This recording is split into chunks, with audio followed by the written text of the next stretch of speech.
Hey, this is Steve Bloom, and you are listening to the Geekcast Radio Network.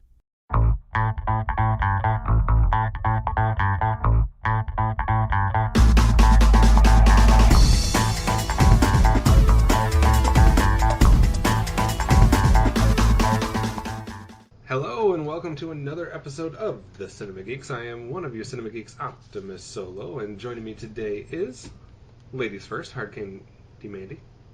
Can you spit it out? No. Spit it out? And MovieRevolt Dan, hello. Hey, you spit that out a lot better. See where I rank. And Friendly Scent. I'm the last, that means I'm the least lady. Oh goodness! And today we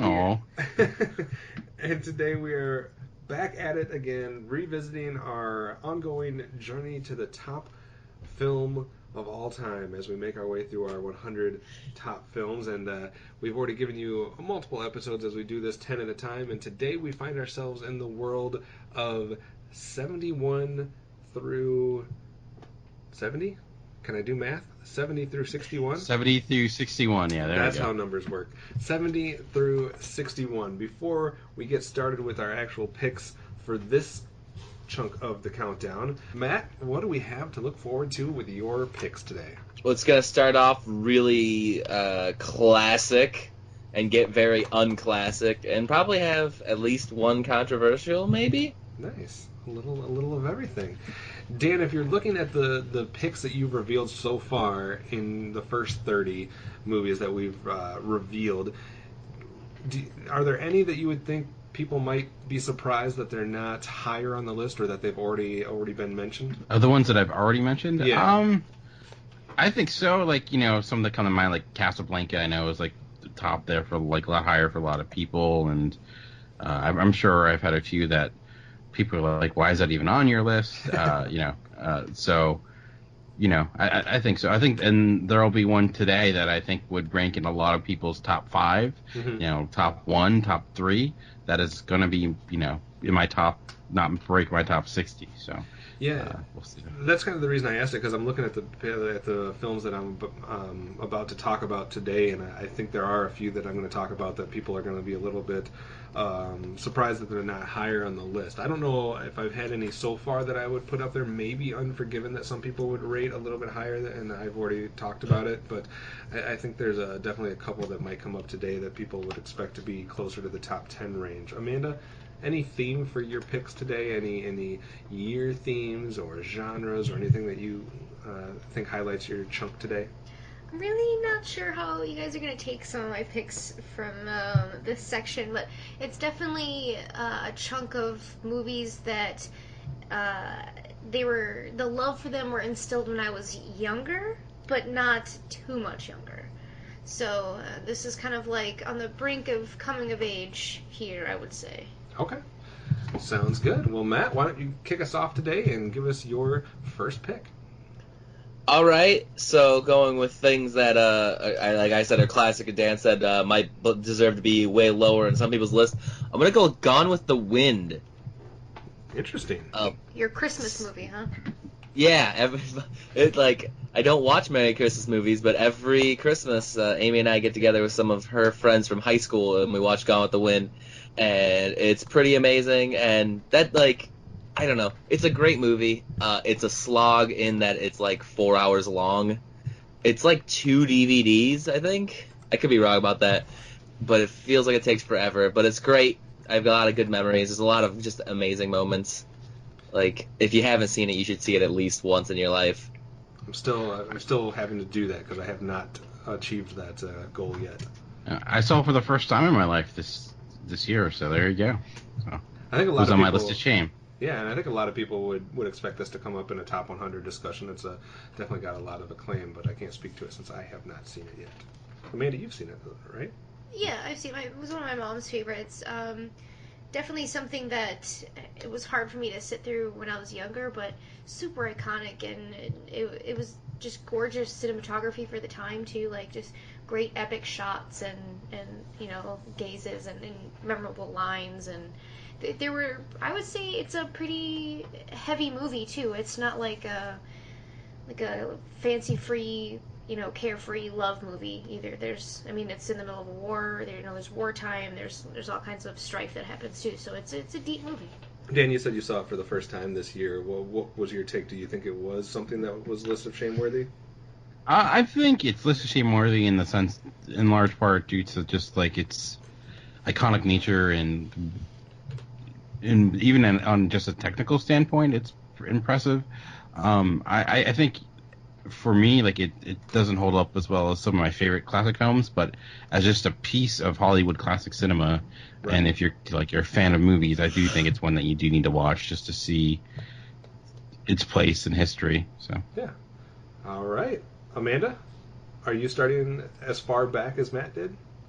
No, not quite. Where do you start with your number 70? I'm starting in 1999. We're at a party like it's 1999 with this one. Not really, but it's The Mummy. The Mummy? The Mummy. Brendan Fraser, Rachel Weisz, Odette Fair. Super epic world building. Sparked a bunch of other films, even a shitty one with The Rock. And I think that it was something that really took hold of me. Like, I really liked the special effects. It freaked me the hell out. I think that there was, enough comedy in there, and there was also this, all these relationships that I really liked, and it was definitely an epic action adventure too. And it's something that I can dig with the monsters and the shooting and the whatnot, and it was a cool time period to see too. So I really dug it. You like it better than the one with The Rock, you said? Yeah. I mean, I've seen all of them, even the one with, is it Jet Li? I think it's Jet Li. And I think the original one is definitely the best, just because, just like with the Pirates of the Caribbean, it's something kind of new, and, it was exciting for the time, and it just kind of dwindled as it went. But I think that even the second one still brought, like, the epic nature, and I definitely got down on those ones too. I don't know if it was just because I was the wrong age or something. I don't know. I could never take the Mummy franchise serious.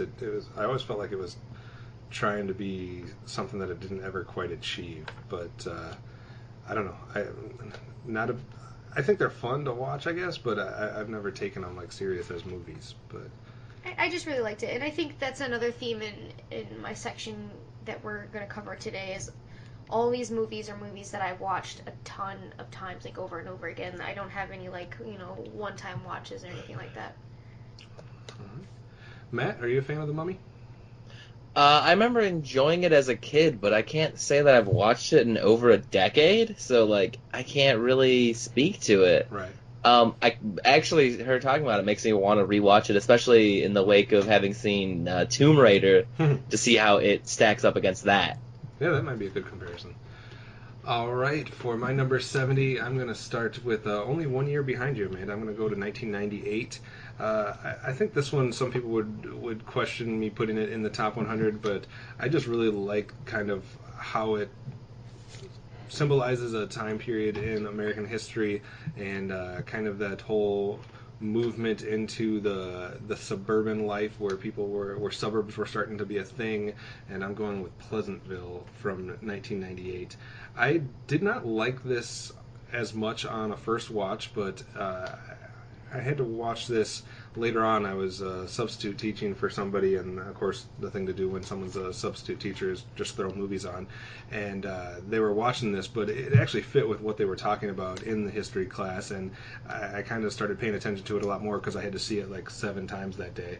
And I just started to appreciate a little bit more of the nuances from it. It gets much better critical reviews than like just general audiences. Rotten Tomatoes, it only has a 79 as far as the audience go, which is still a decent score, but I definitely don't hear many people talking about it, so I feel like it maybe hasn't had the staying power that a lot of these other films do, but it was good enough for me to put it in the top 100. Is this where it was like black and white at first, and then Yeah. they start realizing stuff and it changes to color? Yeah, absolutely. All right.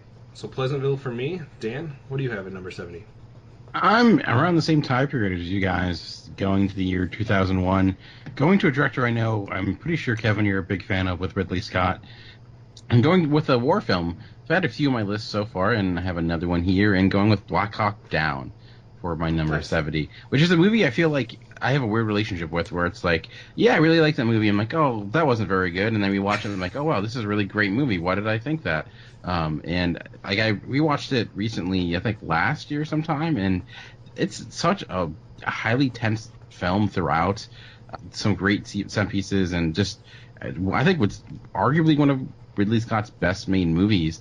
It does a lot of techniques when it comes to using like satellite imagery and things like that we see repeated now throughout. That was very new at the time. Certainly kind of encapsulated a moment that was rather dark and kind of shocking, and it's quite a good movie though. And its cast is insane. There's so many people in it that Fucking Vin Diesel? Yes, Vin Diesel, of course, is a huge star of it. No, everyone from Orlando Bloom, Ewan McGregor, Josh Hartnett, of course, is one of the Eric Bana. Like it's got a lot. If you're playing one of those games where you have to try to guess a movie someone's in, Black Hawk Down's a good one to go with because there's a lot of people in it, but a lot of them unrecognizable. But I don't know. I think it's a really great film that's still, in some ways, I think it's forgotten, maybe because Ridley Scott hasn't had a kind of a downward trend the last few years, even though The Martian was great 2 years ago. But I don't know. It's my number 70 is Black Hawk Down. Go ahead, Amanda. I think that having you put it on your list makes me be like, damn, why the fuck didn't I put this on my list? Because it's such a powerful movie, but I think I tend to like push it out of my mind because it disturbed the shit out of me. Like a lot of these, tense scenarios that happen, it's so real that it puts you into the situation and it takes you along for that ride. And war movies especially really tend to get to me, and I think I just tend to like push it out of my mind when I'm watching it. I'm like, this is an amazing movie. Yeah, I do think when Ridley Scott's on the top of his game, he does put out good films, and I'm a fan of quite a few of his films. He has his misses as well. I think Black Hawk Down, like you said, is for some reason gets forgotten or gets left out of the conversation, and it really shouldn't. I mean, this film came out the same year that Pearl Harbor did, and it is like 500 times better a film than Pearl Harbor. So, I mean, as far as like war films and kind of the type of war and the time period of war that it was depicting, I think it did it in an excellent way. I need to revisit this one. I remember. Go ahead. I remember like watching it too, and like a few years earlier, Saving Private Ryan came out, and everyone knows how visceral that film is. But this felt different in the sense because I mean, watching it at the time, I'm he's a sophomore, freshman in high school, and this one felt more real because it was dealing with something that was only like a few years earlier. So where World War II felt very distant and something that was long ago, like this one I think had an even bigger impact on me, even though I don't think is as good of a film as Saving Private Ryan, mainly because of the area it was tackling. It was this was just recent, so it made it a little bit more impactful to me. I think it's definitely top 100 worthy. I think it's, like you said, it needs a little bit more love, so I'm glad we're talking about it. Matt, what do you have for your number 69? Well, you guys are all in the 90s, 2000s, so I'll come a little closer to you guys and come with the 50s and The Day the Earth Stood Still. Nice. That's a great show. One per decade as you move your way towards modern times. I like it. Yeah. I mean, this was 12 years later, actually.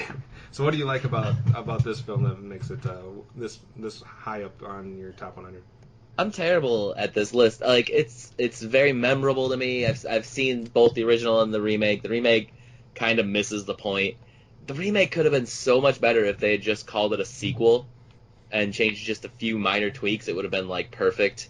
Because it's a whole anti Cold War thing, like, hey, you guys are on a path to destruction, you're going to destroy yourselves, you need to get rid of war, like, and then like we didn't do that. So if they had done that in the remake and made it a sequel and had them actually just come and attack us, it would have been a way better movie. And you could have had a dumb action movie for no reason. It's one of Amy's favorite movies. And it's definitely list of shame worthy if you haven't seen it. It's really classic science fiction. Like, I don't know, it's low tech, but it's still great. It's on my list of shame. I have not seen this one yet. I don't know why. Well, I've got all the DVD versions you need. I almost put this on my top 100 too. It is It is quite a good movie. It's one like very early science fiction in the sense of that time where there isn't most of the film isn't necessarily science fiction. It's a lot of like fish out of water drama in a way, because you have him kind of coming down to earth and trying to view our world and whatnot. But I think, great message, and yeah, like almost you could say like an extended Twilight episode, but in a very good way. And yeah, it's an excellent film, very influential, and one of the best of its time, and still classic today. Yeah, I definitely need to bump it up a little bit on the priority list to get that one watched. I'll put that right ahead of Gone with the Wind. You would. Amanda, what do you got at your number 69? You can watch it twice and still have time left. Right. I'm not moving too far away from my first pick. I'm staying in the 90s. 1997, Men in Black. Got Will Smith, Tommy Lee Jones. Love the buddy cop feel, their camaraderie, their banter, their dynamic back and forth. Awesome universe building really here, and I think that all the creatures and the tech that they used, it was spot on for me. Everything that I love out of a movie, really. It even had explosions and gunfire and monsters and crazy shit and funny stuff. Right up your alley. Yeah, so and it is another one that sparked a few movies, and I've seen them all. I think they're all pretty cute. Definitely not as good as the first one, but I feel like it's the same thing where we didn't have that before. And so it was more unique in the first one, but I think it definitely carried the feel throughout. And I don't know, I love me some Will Smith, love me some Tommy Lee Jones, put them together in this kind of movie, and it's a recipe for success, I'd say. All right. Men in Black, I don't hear... Oh, there was a delay there. I thought you were going to say Men in Tights. I wasn't sure. Like, oh no, where are we going? Either acceptable. Right. I don't think that I've ever heard too many negative comments about Men in Black. It's just a fun film overall. Will Smith doing his thing. So I've seen it a billion times, and I will keep watching it. If I just happen to see it on TV, I'm leaving it. Nice. All right. For my number 69, I'm going to stay in the 90s from a director that is not the last time you'll see him appear on my list, Robert Zemeckis. And I'm going with the classic. A lot of people maybe would say this one should be higher, but I'll go with Forrest Gump right here at number 69. I enjoyed this film when I saw it the first time, but I never quite got the hysteria that was surrounding it back in 1994, 95, that time period. I mean, people were losing their shit about Forrest Gump. And I thought it was good, but I didn't quite ever understand that. I've since kind of appreciated it a little bit more than that, but I still don't quite think it's, top 50 worthy or anything like that, but I think it's good enough, and it has, Tom Hanks is incredible as he usually is. There is a whole lot of Americana throughout. I think there are some minor issues with the film, but I still think it's worthy for... Why would you have minor issues with fucking Forrest Gump? There was nothing wrong with that movie at all. It's an impeccable film. Okay, so apparently we might hear more thoughts on Forrest Gump from Amanda as we continue our countdown. But for me... Maybe not, but I'm just going to say it right now. Don't shit on this movie. Hey, it's in my top 100, so I'm not shitting on it. I just don't quite find the argument for it being like top 10 worthy or top 20 worthy maybe. But 69, I think is a good spot for Forrest Gump. That's what Jenny would say. Dan.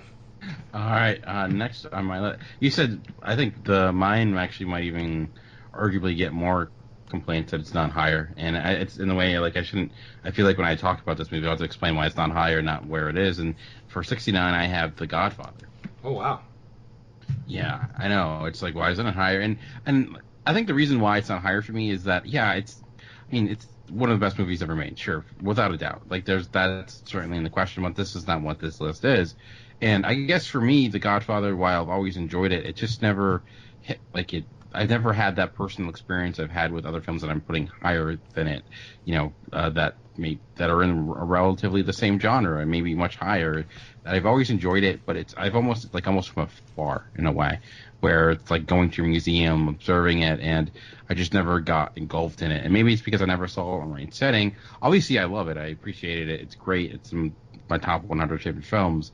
But the reason it's not higher is because of those things. And now this isn't something I'm grading based upon quality. It's based upon my personal feelings towards it, or my personal relationship towards the film. So It's climbed a lot higher for me. I've only really, I think, sat down and watched it like once, twice, really, in my life. Like I've seen it like bits and pieces here and there, but like I think fully as an adult, that can completely, I think, appreciate it. So I think maybe if I watched it more, that appreciation will grow and I'll see it rise up my top 100. But for right now, it's at number 69. You just have to watch the that chronological version that's like 6 The one hours that's like 8 long. hours long or Yes, whatever. something like that. I haven't watched it. It's on my DVR, but I have not watched it. But yeah, all of a sudden we're listing films in our top 100 and making them sound like they're not films we love. It's kind of interesting the way we did that with Forrest Gump and Godfather. But, Yeah, it's like I have to defend why it's that higher. Exactly. Yeah. but it's both. They both showed up on our top 100, folks. Matt, what do you got next? Man, I'm just like looking at my list, like, and I do feel like that, like some of these are really great. Some of these, I don't know, are they great? My next one is the X-Men franchise. I'm gonna have a lot of comic book movies. I'm a comic book guy. It kind of goes without saying. But if I had to pick one to say this is the best of all of the X-Men movies, which we've had like 9 now if we count the Wolverine ones, I'm gonna say it's probably Days of Future Past. Nice. Clearly better than Apocalypse, and the one that came right before it, First Class. But that whole trilogy is better than the original trilogy as a whole, I think. I mean, the thing that's great about the X-Men movies is that, in their own special way, they're kind of still the same one franchise without any real reboots. Like, we have like a weird in-universe reboot, even though that the scenes of that movie couldn't necessarily have taken place with the scenes of the other movies having also taken place. But, you're going to have to just go with it. Like, which makes it, the longest running comic book franchise, because Batman keeps resetting every couple of years, every couple of years. So, like, I don't know, it's classic in that genre, because that's not a genre that's been around for very long.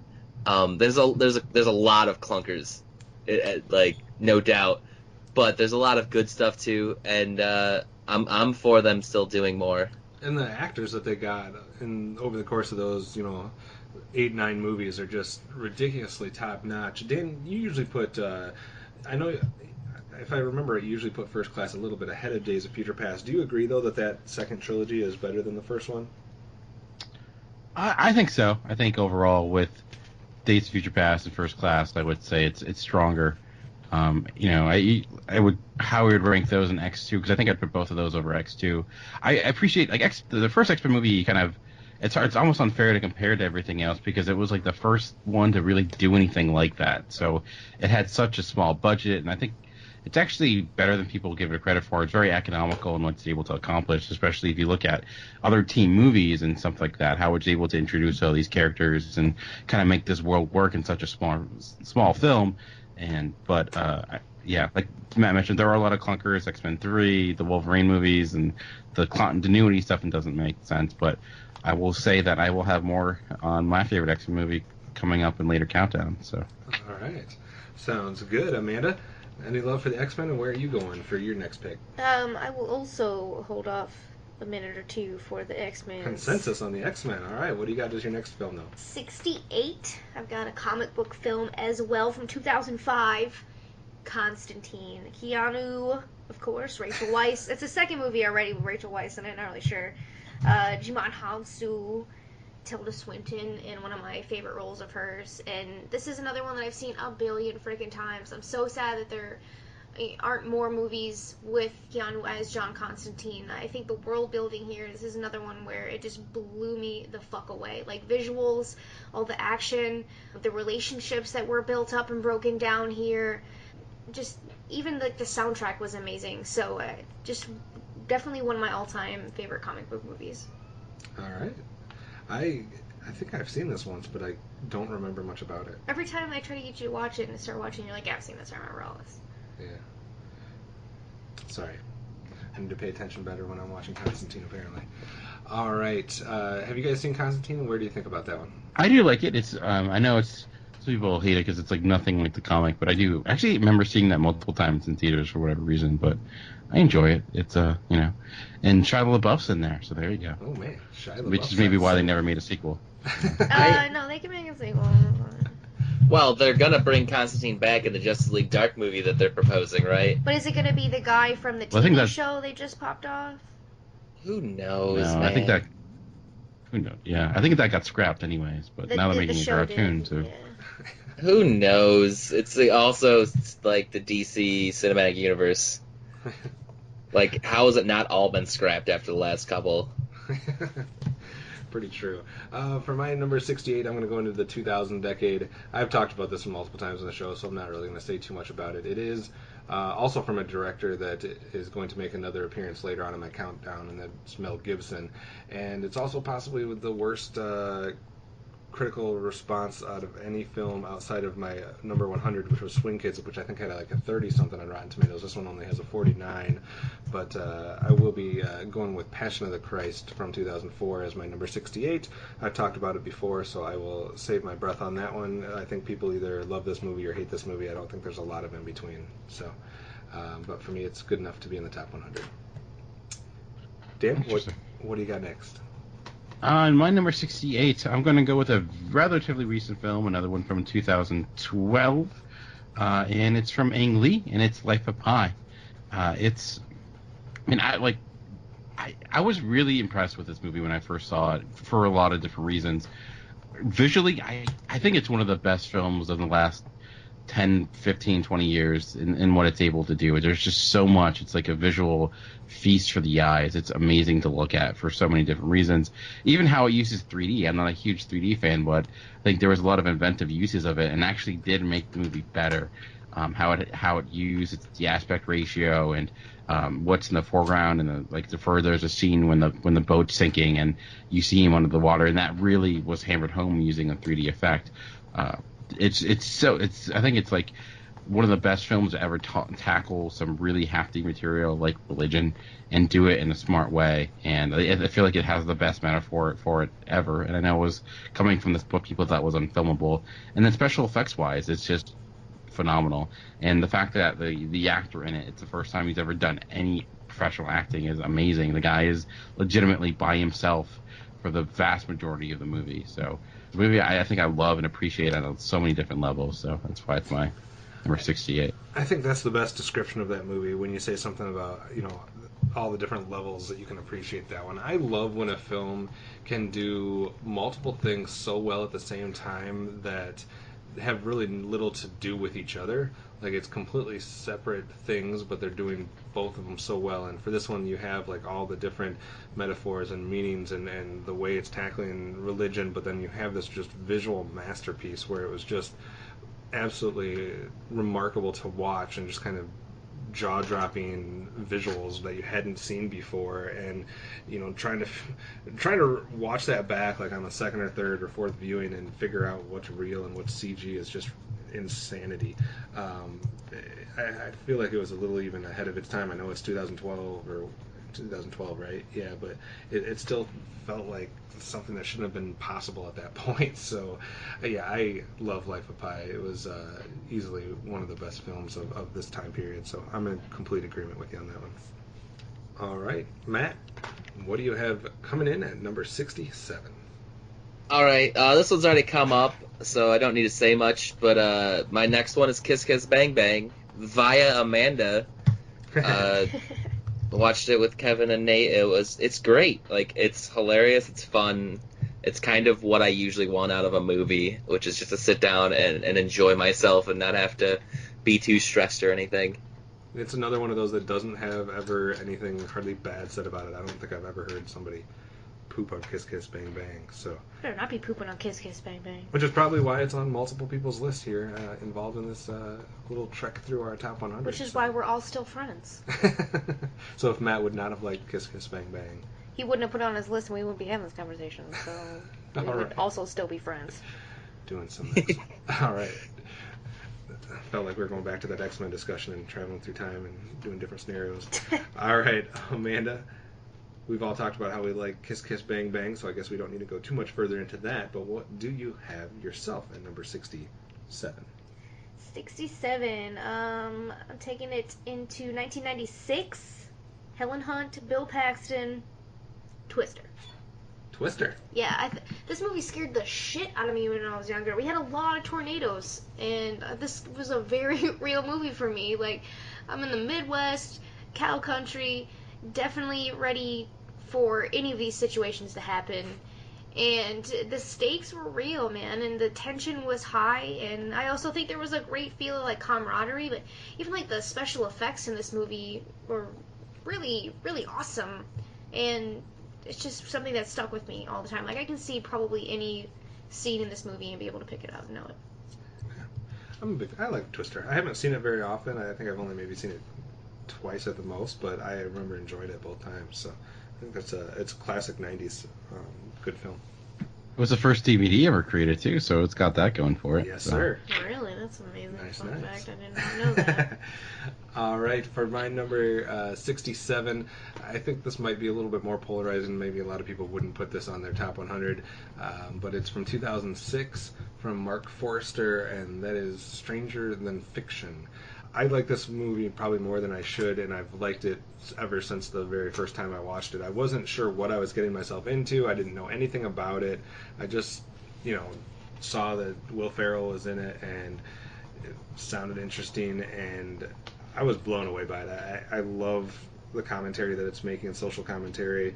I love Will Ferrell in this film, not necessarily just being his crazy comedic self, like we see a lot. I mean, not to say that there's not funny moments and not comedic aspects to this film, but definitely not his typical fare from that time period. So I think there's a lot to dissect in Stranger Than Fiction. I think there's things that you can watch a second or third time and pick up on things that you didn't necessarily catch the first time. The voiceover work by, I believe is that Emma Tilda. Thompson? Oh, is it? Or Tilda Swinton? Maybe it's Emma Thompson. I think it's Emma Thompson. But I think that voice work is phenomenal as kind of like the voiceover narrator kind of taking us through this story. And I'm just a big fan. I can see why it wouldn't work for some people, but for me it works well enough even to get itself into my top 70. Dan? All right, very nice. Yeah, I think a lot of people tend to go to that as like one of Will Ferrell's best movies, but mostly because it's like something different for him, for sure. Right. So, all right, for mine 67, I'm going to go to a director that I already mentioned once before with Dazed and Confused, and similar to Matt, it's kind of a franchise, I guess you would say, with the Before trilogy, or I would specify if I went with one film, Before Midnight, which I feel like is my favorite out of all three. It's a type of films. These are types of films that I think are not for everyone, for sure, because they'll legitimately kind of surround two people walking and talking, pontificating about the intricacies of life.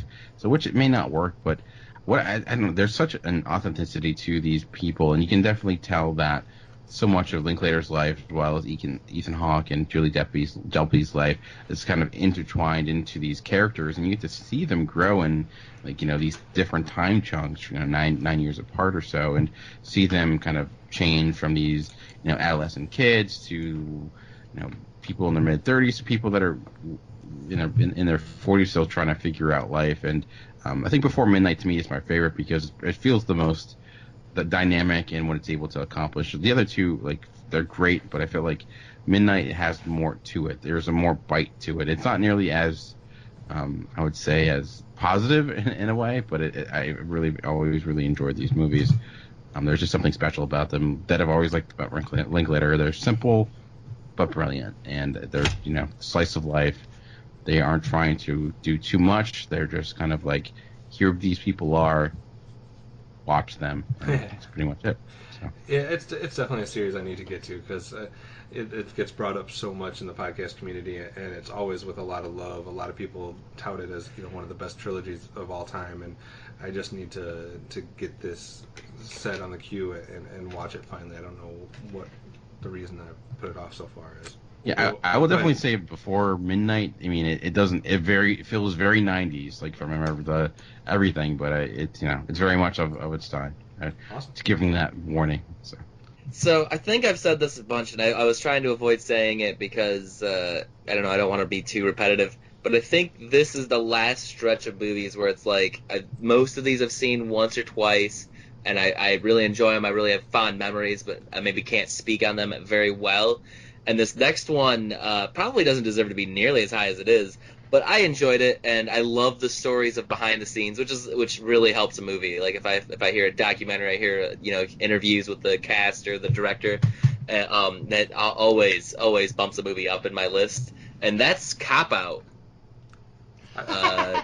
Bruce Willis. Tracy Morgan. Yes. Directed by Kevin Smith. Very funny. It's very fun movie. It's certainly predictable. But just like Kiss Kiss Bang Bang, it's got a lot of fun moments. It's funny. You can sit down and just watch it and enjoy it. And if you ever get a chance and hear Kevin Smith talk about, because going into it, Bruce Willis was like one of his heroes. And then when he comes out of it, he's not a big fan of Bruce Willis anymore. But all the things he has to say about Tracy Morgan and how professional he is and how great he is, like it just sounds amazing. And I wish I could have been there because it was a fun movie. Tracy Morgan is definitely like the heart of that movie. Yeah, dude, he's great. And Sean William Scott popping up, like his character was fun, parkour. And I think that the buddy cop feel in this, it was a lot of back and forth, and I think there was some really funny lines and cute stuff said too, and a show of their camaraderie here and there, especially like at the end at the wedding. So I thought that was pretty fun. It's a great movie. Amanda, what do you have next? All right, now we finna talk about X-Men a little more. But I'm not gonna do any super specifics on this. We're gonna touch on the first one here, the one that came out in 2000. This is the one I watched on fucking repeat. Like I would go to sleep to this movie every night. I had the tape of the VHS, and I wore the motherfucker out and had to bump up and upgrade to the DVD, but it just sparked this whole huge franchise, and I was in love with the cartoon as a kid in the 90s, and was super excited when I found out this movie was coming out, and I'm still equally as excited when I find out a new installment's happening. And, I mean, not really much more to be said. All right, double X-Men love here on today's episode. Nice. For my next one, I'm going to go pretty recent film here from 2010 from another director that you for sure will not hear. This will not be the last time you hear me talk about him. Dan, I'm sure you have this one possibly a little bit higher up on your list, but I'm going with number 66 as a placement for it, and that is The Social Network from 2010 and David Fincher. I just think this movie was way better than I ever expected it to be. I think the acting is phenomenal. Really helped kind of put or solidify a couple people in my eyes, like Andrew Garfield. And yeah, obviously it's a relevant subject. It's our world right now is revolving around social media and Facebook and the things like that. So I think it's a really good job in kind of exploring the ins and outs of that and some social commentary as well. Like I said, I wasn't expecting much when I found out that they were doing a film about this subject, but it blew me away when I watched it, and I think it was in a lot of people's top 10. So Social Network for me is top 100 worthy. It's got Justin Timberlake in it, and I have never seen it, so be fucking shocked. Well, we can put it in. I will be. Consider me shocked. All right, so Social Network for me. Dan, what do you got at your number 66? My number 66, I'm actually going with, another director that I've had on my list, another very iconic director. Though some of his films people may argue are better, may not end up on my list, but this one is, and I'm going with Stanley Kubrick's The Killing from 1956. As I mentioned, I'm a huge fan of the crime genre, noir classic, and this is very much that. It's, this heist film of classic, Hollywood style with great voiceover, great casting. Sterling Hayden is amazing in this movie, and it's just that class. That when I think of old time crime films, this is one that comes to mind. It's usually when people I'm not a Stanley Kubrick fan. I find his movies overly pretentious and what have you. There's a few ones I either give them Path of Glory or The Killing, and hey, he makes other movies too, and I think it's kind of a good lead-in. Before Kubrick became the Kubrick of 2001 and other movies, I think this one is not. It's more, I think, simple maybe as a movie. It's not as complex or as the achievement of something like 2001, but it's just it hits all the buttons I'm looking for in a great crime story. So. That's why it's on my list. The Killing at number 66. Another film that I need to add. There's been more films mentioned today that I need to add to my queue than I think in any other segment of the countdown so far. So, just making me feel bad for not seeing enough movies. This is not about just you, Kevin. And if you and it's one that you see it's referenced a lot in a lot of other heist movies. Even there were certain nods in something like The Town and things like that with like the masks they use. I think were certainly a nod to that movie. So it's a good time. All right, Matt, take us to the next spot in the countdown, 65. All right, so I already had the X-Men, so I might as well do the other massive franchise of classic superhero movies with the Spider-Man movies, which I think the original trilogy did like the same thing the X-Men trilogy did, where it started off real strong, real original, and then by the third one had really petered out. If I had to say my favorite one of all the Spider-Man movies is going to be the very first Amazing Spider-Man movie. Like I think it'd be hard to do a better like representation of the original comics, and like they nailed it perfectly with that one. The second one was pretty good, and I'm a little upset they're not going to do a third one. And got my breath held for Spider-Man Homecoming. We'll see. But yeah, like we've all seen them. Amazing Spider-Man movies. Yeah, I think a lot of people that I've heard recently talk about Spider-Man 2 possibly being one of the best comic book films of all time. I actually am like you, Matt. I liked what they were doing with the Amazing Spider-Man series better than the original trilogy. Obviously, the studio got in the way in the second one a little bit, and then everything kind of fell apart. But I definitely liked the people that were cast in the first Amazing Spider-Man better than the original Spider-Man. But I think there's no denying the power of the Spider-Man franchise, and yeah, we will have to wait and see what happens with the Homecoming. Amanda, what do you think about? I definitely like the Spider-Man flicks. Tobey Maguire, the Andrew Garfield ones. I can get down on it, and this new version of Spider-Man, I'm definitely excited for too. I liked what I saw earlier this year, and I'm looking forward to more. Dan, do you agree that Spider-Man 2 is the best one, or are you more on the Amazing Spider-Man camp? I enjoy the first two more than the Amazing Spider-Man films. I like the first Amazing Spider-Man enough. I did not like a lot of the second one, mostly everything revolving around Electro, but I do really enjoy the first two. I'm one of the weird people who thinks Tobey Maguire has been the best Spider-Man, but I know I'm alone on that on that tree. But I will have more to say about Spider-Man and as we continue to count down this list. Nice. So. All right, Amanda, then you're up with your number 65 pick.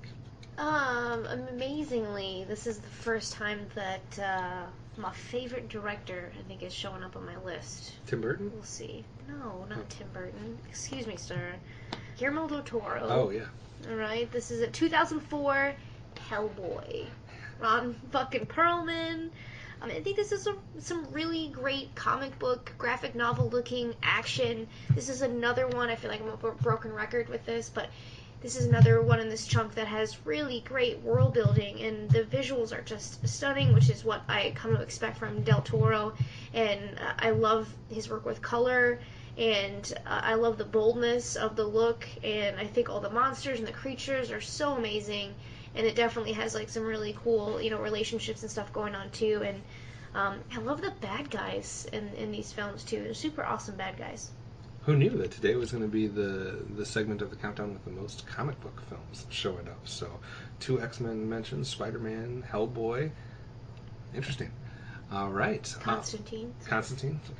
For my next one, if I hadn't picked one yet that people were up in arms as far as not being top 10 or top 20, then I surely will do that with my next pick, because I think most people would have this in their top 5, top 10. But for me, it's all the way down here at number 65. Maybe I need to watch it a few more times. I certainly enjoy the film. It is in my top 100. I just can't put it ahead of most of the films here that I have still to talk about. I'm going with 1994's Shawshank Redemption. I know it's usually held as one of the best films of all time. For me, it's certainly worthy of being in that discussion, but I can't quite put it up that high, so it's going to fall down here at number 65. But I certainly very much enjoy the film, and Morgan Freeman's incredible, and I think Frank Darabont did a good job in the direction here. So Shawshank Redemption, good enough to be in my top 100, just not quite as high as most people probably would put it. Well, it's actually not on my list, so... Yeah. There we go. It was my number 57, but I actually pulled it out because I don't think I can speak on it at all because I haven't seen it in a while. But, I mean, it is great. Yeah, I like I said, I do need to watch it again. I've watched it probably 2 or 3 times over the years, but the last time was a long, long, long time ago. And back then, nobody was talking about it like that. It didn't seem like. It seems like it's just gotten legs over the last like 10 to 15 years and just gets talked about way Yeah. more than I ever remember. It's just like TBS plays it like all the time, and yeah, So Morgan Freeman's become more and more like the respected. It's become iconic with his voiceover and stuff like that. So. yeah. So direct all of your hate at the lack of Shawshank Redemption love towards us, and we will field that. Dan, what do you have at your number 65? My number 65, I have another war film I started with, Black Hawk Down, but going to a World War II drama.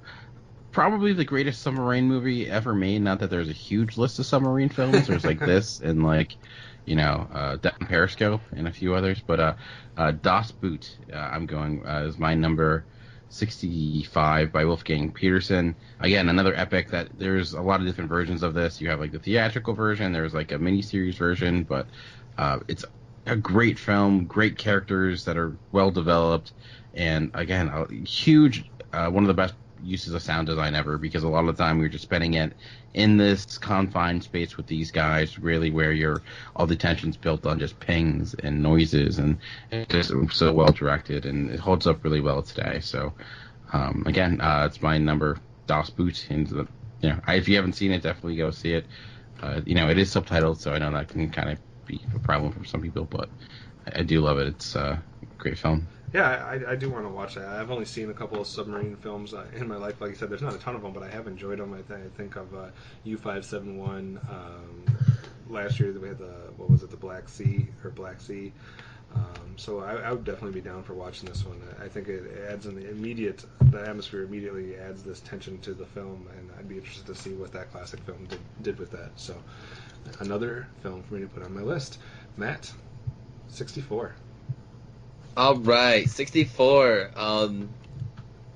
This movie, I think, was awkwardly a defining moment in my childhood. It's like a great movie for anyone who's like 8, especially nowadays where video games have become so ubiquitous. And that's the 80s classic, The Last Starfighter. Nice. Nice. It's so 80s. It's so video gamey. For those of you who don't know, it's about a kid who's so good at video games, they put him inside a spaceship so he can go win a galactic space war. I don't need to say anything else. Isn't that like the greatest premise ever? It sounds like Ender's Game. But in the 80s. Ender's Game. Yeah, in the 80s. and it's definitely got an 80s flavor to it. But he knows he's in the war. I think in Ender's... I haven't seen or read Ender's Game, but I thought that was like... Yeah, they were. Yeah, and this one, he's just he goes to arcades a lot and gets really good, and then the aliens show up and like, hey, you're really good, and we need someone to pilot our starfighter, and so he goes and fights the war for him, and then like star wipe. How many kids actually went to the arcade and hoping this would happen? All of us. All of us. Some of us still do. It's the last thing that kept arcades going. All right, nice pick there. 80s nostalgia, love it. Amanda, what do you got next? Let's do some more 80s nostalgia then. I'm on board. Keeping it in 1988 with Who Framed Roger Rabbit. All right. I love the animation and the live action. I love all the characters. It's way better than Cool World. Sorry, Brad Pitt. And it was definitely fucking scary as a kid. Like, I thought the stakes were pretty freaking high. Like, you were about to get dipped, and you will be melted, and you were done for. And I don't know if I saw this. I mean, I probably saw this pretty young. I was like a year when this movie came out. This probably was just floating around, and my parents let me watch it for whatever reason. And it definitely has a ton of rewatchability as an adult still too, because it's definitely geared for adults, but I think they're just like, animation, this kid can watch it, go ahead, Amanda. So it definitely a nostalgia factor, iconic, super iconic, and a ton of fun, and even it has a little bit of that cop out factor. It's got the cop buddy feel to it too. So yeah, it's good on a lot of different levels. Definitely groundbreaking and something that we had never really seen before to that level. So I think a lot of people would agree that is top 100 worthy. For my next pick on the countdown, I'm going to get some more hate because I don't know if I've ever seen a film get more hate because of the Academy than this film has, because everybody always wants to rip on this and say it wasn't worthy of its accolades. And yeah, there was some other films that came out that year that maybe were more deserving, possibly, but maybe it's just the fan of the subject matter that makes me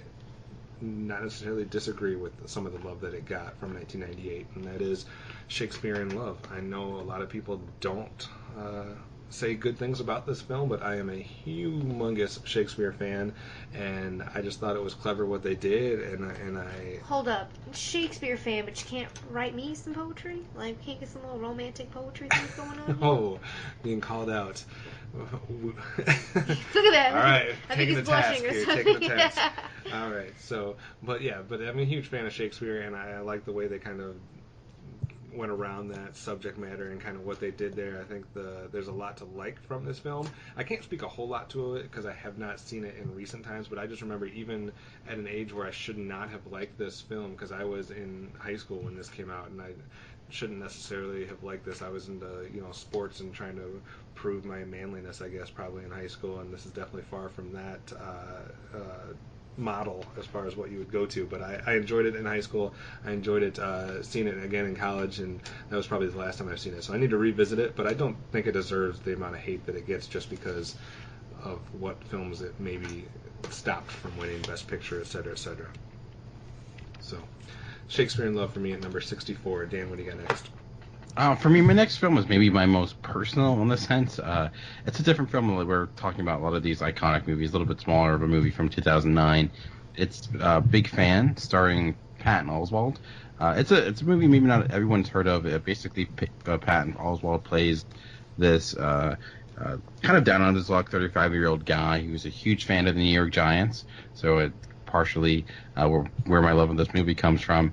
Who but bad things happen, basically. It's a movie about fandom and how kind of too far it can go. It's really interesting, dark comedy.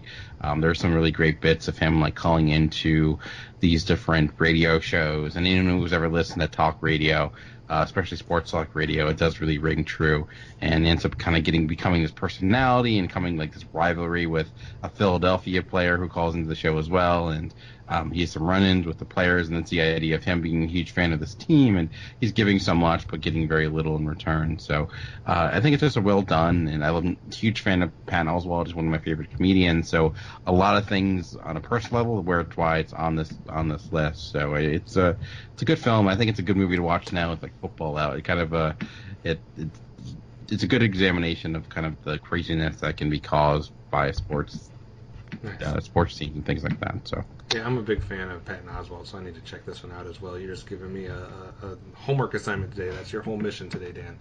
List as many good films that I haven't seen. But that seems like it's right up my alley. I like Patton Oswalt as well, so I need to check that one out. Matt, what do you got next?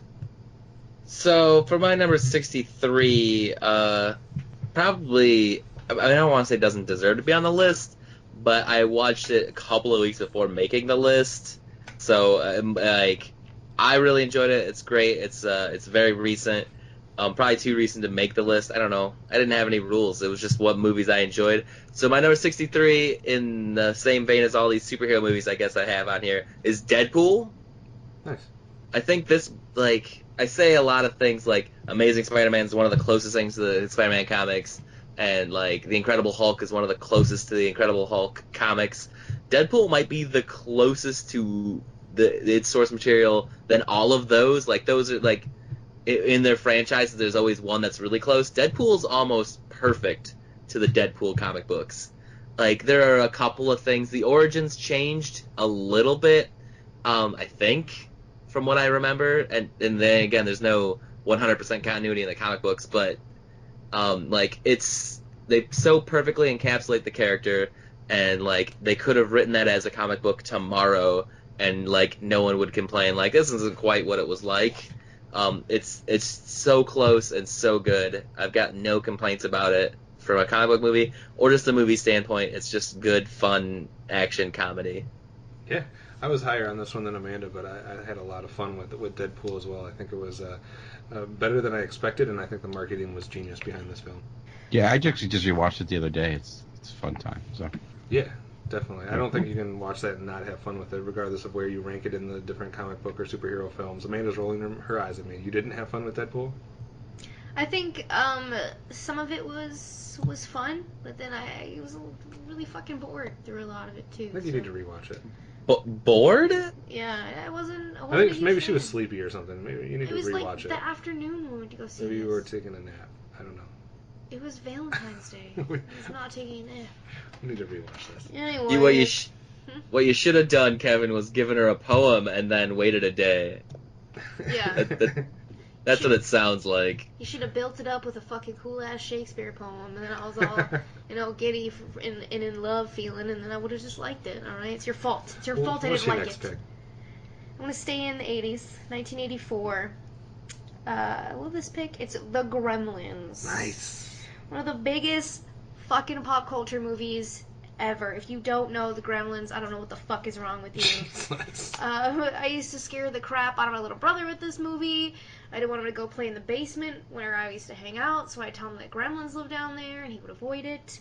The creatures were amazing. They built up this little world that I fucking believed. I was like hook, line, and sinker, and I wanted a fucking mogwai. And I was like, I'm not feeding it after midnight. I'm going to keep it cute. It's not going to ruin my life. And I was scared of the gremlins. They were no joke. They would fucking kill you. They would torture you. They would mess you up. It would not be fun. And it was just something I totally bought into and loved. And it's also another one that it's got great rewatchability as an adult, too. I think it would definitely hold up.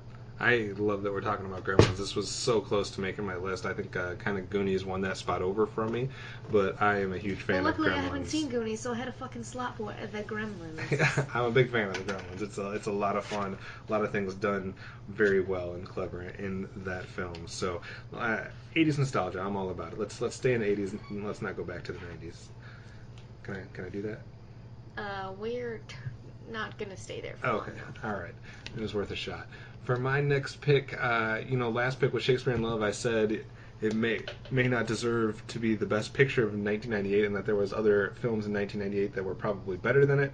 I'm just going to go ahead and illustrate that point by having a 1998 film directly ahead of it. 2 1998 films in a row, but for this one I'm going with Tony Kaye's American History X. Love this film. Love just about everything about it. It's right up my alley. Edward Norton, crazy, and I don't know what else to say about American History X. You've either seen it or you haven't, and if you've seen it, you understand why it's on my list. So that's what my number 63 is. I can't say that I enjoy this movie. Definitely a powerful fucking movie. It disturbed the fuck out of me on so many levels. Like, I've only seen it once in its entirety, and I've seen pieces of it on TV, and that's really all I care to see, because there's a lot of it that I don't want to see again. Any scene in particular? I'm not going to even talk about it. There's a lot of scenes in it that I don't like, and it's super powerful because there really is there are people out there, that were like that. And the one thing that I took out of this movie too was, if somebody's killed somebody and they say don't do something or I will fucking kill you, you better believe that they will fucking kill you, because they've killed somebody before. Like, Edward Norton tells that guy, you stay away from my little brother or I'll fucking kill you. Like, he really killed somebody, so you might want to listen to him, because he will fucking kill you too. So that's the lesson learned, from that one? That's all I care to think about lesson-wise from that movie, yes. Don't be a racist. Lesson, don't trust skinheads. Yes. Good lesson. Oh, man. Dan, what do you got next? You talked about how this is like the section of Countdown with a lot of comic book movies, and I do myself have a comic book movie on this list, but a different type of comic book movie with Sam Mendes' Road to Perdition. Nice. Again, another crime graphic novel or crime story, as you can see a pattern here. I just really love this film. It's beautiful. It's great to look at. Roger Deakins' cinematography has so much things I love. Tom Hanks kicking ass, Jude Law, this crazy villain, and Paul Newman being Paul Newman. So he's my favorite actor. So anything he's in, I'm inclined to love. So there's just all these elements that I really enjoy. And when I think of this movie, like one of the most scenes that I often think about the most is there's this range shootout where it's completely silent. It's just umbrellas with flashing gunfire. It's kind of a breathtaking moment that really has stuck with me, and it's a movie that really big reason why I love this movie so much. And again, I'm not saying Road to Perdition's a better movie than Godfather, but for me, it hit me around the time in 2002 when I enjoy movies, but I'm starting to enjoy them on another level, and it's a big part of a movie like this that had a lot of those fun entertainment aspects, but on our art standpoint, I think it upped it another level. So I don't know. It's it for me. So Road to Perdition, my number, whatever we're on. I don't remember. 63. I'm a big fan of Road to Perdition too. It was in a group of films that was fighting to get in this list, and it just barely missed out. If we were doing like 110, I probably would have talked about it. So it's really close. Again, I like that genre. I think it's one of the best movies in that genre. It is a loaded genre, though, so I left that one out in favor probably of a couple others that you'll hear coming up later. But I love Road to Perdition, so I'm in agreement with you on that one. Matt, only got a couple slots left. What do you have at number 62? So a lot of my movies have been superhero movies, but a lot of my movies have also been franchise movies, and I think that's what I'm going to do now with the Pirates of the Caribbean franchise. I know a lot of people hate them, but I love them. I've seen like all of them in theaters except for the first one because I was kind of late on that one. But I think I saw the fourth one 2 or 3 times. Like, I don't know. I just love them. Like, they're ridiculous. They don't care. They don't care. Like that by the fourth one, like he's like knocking fucking pastries on the ceiling, and he's like, I'm gonna eat them because I'm Jack Sparrow, and I don't even care. And it's just like he doesn't care. And I just love how the movie is just like, we're just gonna keep doing these for forever. And I'm just gonna keep watching them. I love them. I think as each new one comes out, people get more sour on the franchise. But I think if that was a franchise that just had like 1 or 2 films, I think it wouldn't get the amount of hate that it does. I think there's so much to like about what they were doing, and hate Johnny Depp all you want, but he is magnificent as that character. I know a lot of people feel like it gets old and stale and whatnot, but I really enjoy it. I remember seeing the first Pirates of the Caribbean and just being like, this is just a load of fun. So I have no problem with it coming up. Hell no, it's so much fun. It's a ride, and it's like a little journey, and there's a ton of cool little aspects to it visually. Who doesn't like a pirate story? Dude, yeah, who doesn't want to be a pirate, really? There we go. Amanda, 62. 62. 91. I don't know if anybody is going to know this movie. Good setup. Little animated film called Rockadoodle. Anybody? Rockadoodle. That's the animated film. Yes, I do. I had the soundtrack, so. It's amazing. It's a rooster that is kind of like Elvis, sings like Elvis. His name is Chanticleer. And his singing makes the sun come up every day, alright? Well, some stuff goes down, and they have a tiff with some, like, mob boss owls, right? They're gangster owls. And they will come and fuck your farm up, right? And they will show everybody that you are not as cool as you think you are, Chanticleer. And it really messed him up, right? It brought him down to a level, but then this little boy got turned into a kitty, right? And so now he needs to help this little boy get back to his family. But it's amazing. I love it. It was so much fun. The music in it is adorable. It's got Glenn Campbell, Christopher Plummer, Phil Harris, some just great voice cast and super cool animation and stuff. And it wasn't like top of the line or anything that was like spectacular, but I loved it, and it was a heartwarming little journey, and I appreciated it. I'm in tears over here. The only way this is okay if you have like 50 more animated films that come up on the rest of your list. It's not okay. This is a stick-out one. This is not a Disney movie. This is not your run-of-the-mill, just animation movie that everybody knows. I thought this was something very personal, special to me as a kid, alright? And don't ruin it for me, fucker. Jesus. Alright. Dan knows. Dan's seen it. I did. I don't remember much of it, but I remember I owned the soundtrack. It was like... And he was like Elvis and a Brewster. Yeah. And he like went to it. I don't remember much of it. But yeah. I've not thought about this movie in a very long time. Now I feel very special again. Thank you. I'm pretty certain I watched the first 20 minutes of this movie once in the last 2 years, 3 years. But I don't know if it was. It might have been at your guys' place. I must not have been around. But yeah, I don't know. That's weird. That's a weird. That's so weird. Yeah. Yeah. Good pick. Matt saying something's weird. Everything's weird. That's what makes life fun.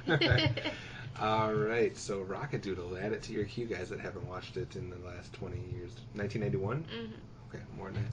All right, for my number 62, I'll go as far away from fun and animated as I possibly can. That's a movie, though, that we've brought up multiple times over the years, Dan, so I don't know how much more we can talk about it. A lot of people probably have missed it or haven't seen it, so I would urge them to go see that, and that is 2012's film from Thomas Vinterberg, and that is The Hunt. We've talked about it before. It just, for me, does so much right in not shying away from tough subjects and kind of really just going at it as far as kind of just dissecting what all goes into an event like the one that it's depicting and the unfairness of certain aspects of that. And Mads Mikkelsen is incredible in it, and I will never stop touting the praise to The Hunt from 2012. It's a great movie. Dan, what do you got next? All right. For my number 62, I'm going to go to a director, a very infamous director, but one that's probably only going to appear on my list once, and that's William Friedkin, who, of course, is really well known for The Exorcist, but The Exorcist is still on my list of shame, so it's not the movie I am choosing, but I'm choosing his 1977 film Sorcerer, which, no, has nothing to do with magic. Basically, it's a remake of the movie Wages of Fear, and the premise of it basically is that you have these two people, these two groups of people driving trucks that have highly explosive material in the heart of the jungle in order to stop an oil fire that's taking place. And it is like tension personified. It, like, when I think of action set pieces, like, this is a movie I think of, though, like, these set pieces are slow and methodical because, like, they have to be very careful with this chemical because they move around too much. Explosion. So it's really well directed. It's actually quite interesting hearing William Friedkin talk about this movie because he mentions, like, how awful the person he was making it and how, like, now the age that he is, he would never be able to make a movie like this because of what they did and the danger that they were in. And so it's kind of an interesting artifact of that time. It's a type of movie it probably will never be made again. It's I actually do own the Blu-ray of this, and it's gorgeous to look at even at this day. So it's a really well-made movie that holds up super well. And like it's one that you could argue is along the same lines of the original. But that's number 62 for me, Sorcerer. Nice. Again, I'll add it to the list. So, Matt, last pick for today. Where do you end this part of the segment of the countdown at with your number 61 movie? Another franchise trilogy, probably franchise is a better word, that just defined the early 2000s. That's The Matrix. Top 100 list worthy, right? Yes. And if I had to choose, and so much so that I might talk about it later. There we go. I mean, clearly that means that you haven't seen some of the ones that are above it on my list because Exactly. like, do any of us need to say anything about The Matrix? Like, No. It's amazing. Like, it defined the early 2000s. Like, you can't watch any movie from that time without comparing it unless it's so disparately different. The only note to remember for young people aspiring to be directors is don't come out with a film as groundbreaking as The Matrix and as one of your first major outings, I guess, because then you'll just forever be plagued by that film and the fact that you can never live up to that again. But Yeah. And then, like, especially since the second one had so much like studio interruption and stuff, like, and people that shouldn't have been touching it.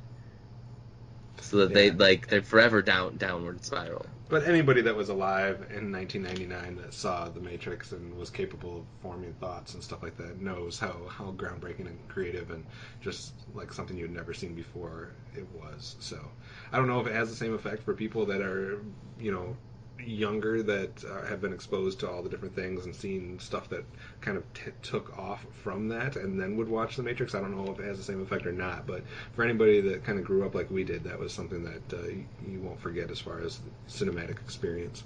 So, all right, Amanda. Your last pick for today, where are you going?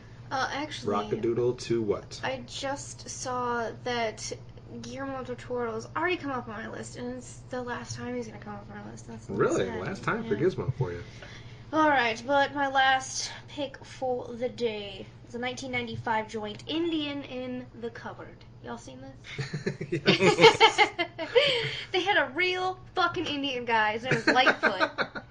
I had a huge crush on him. In a cupboard, in a really big In a real cupboard. In a real fucking cupboard. It was wood and everything. I sneaked it. But I had a huge crush on him too, with his shirt off the whole time and his long, luxurious fucking hair. It was awesome.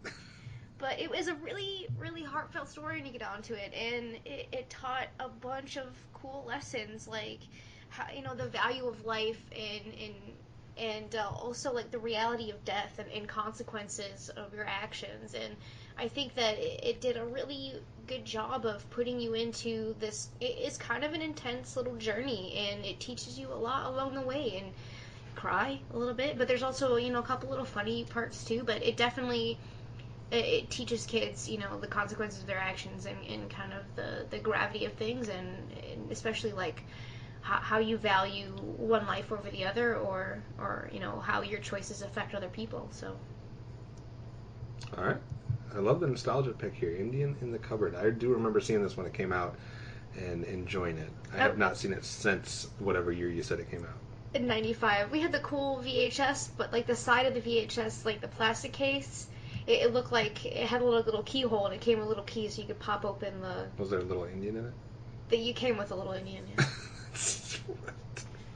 But then the tape would be in there. Nice. Oh man, as a big time toy collector, I've never seen this movie, but like it kind of frightens me as a concept. Please see it though. Please see it. See and it then think about back. all of your toys that you have, and you're like, "Fuck, which ones would I put in this cupboard?" Because he puts Yep. he puts things in there, and they become alive. Like, yeah, that's terrifying. But I had the same feeling about Toy Story to some degree, where I didn't trust my toys for years after seeing that movie. Small soldiers too. I got no trust for those motherfuckers. Dude, don't put military chips in your toys. They will take over and play Spice Girls. A lot of things mentioned that I was not expecting today. For my number 61, I'll go to a film that Amanda is not going to appreciate being on my top 100, but it was the number one film for me of the year that it came out, and kind of one of those things that you kind of hear the term instant classic for. For me, it does hold up to that title, and that's why, even though it's more recent, it's worthy enough for me to put this high on my countdown.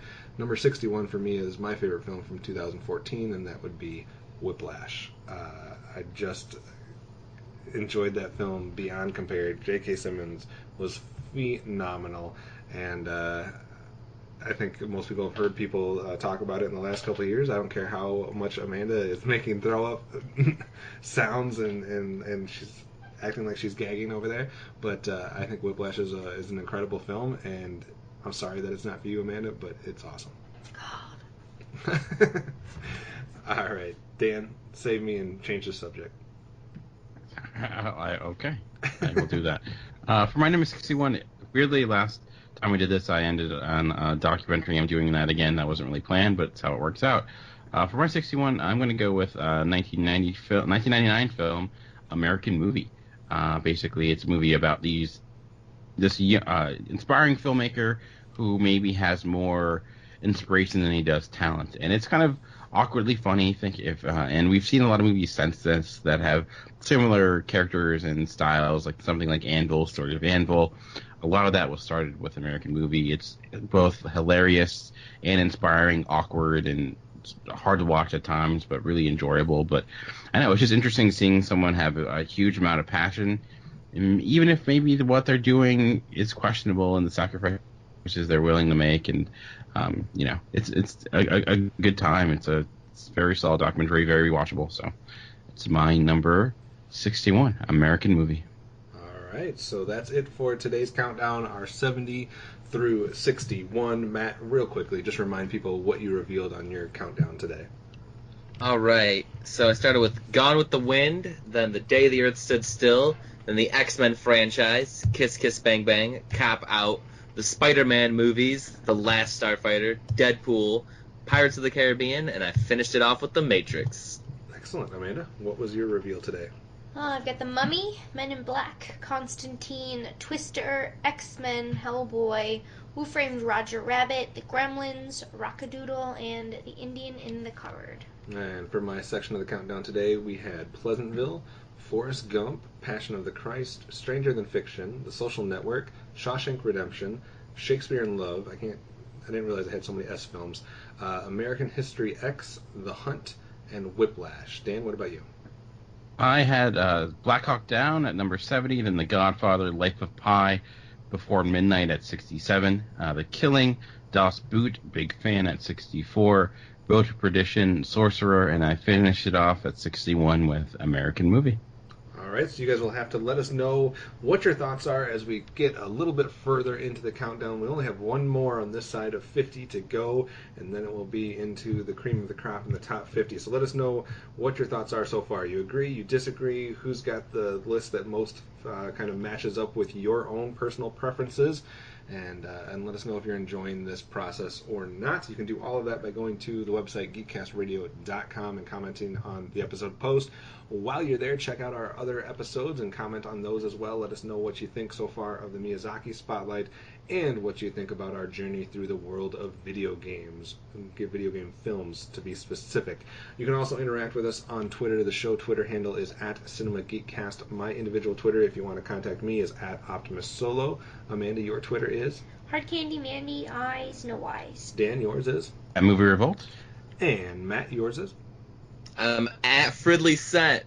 All right, so get in touch with us there, and we would love to interact with you there. But otherwise, until next week, this has been the Cinema Geeks, and tune in next week for another chance to listen to the Cinema Geeks, as I keep saying Cinema Geeks over and over.